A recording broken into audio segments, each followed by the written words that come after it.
In case may e-bike type oils, check natin itong bearing. Nag-reach out si ma'am dito sa TikTok.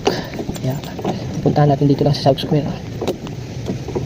Pasong Kawayan, General Trias. Let's go. Yung mga e-bike. Magalaw na. Instead na ganito yung ilalagay natin guys. Ayan. Ito kasi roller bearing or stick bearing tawag na nito eh.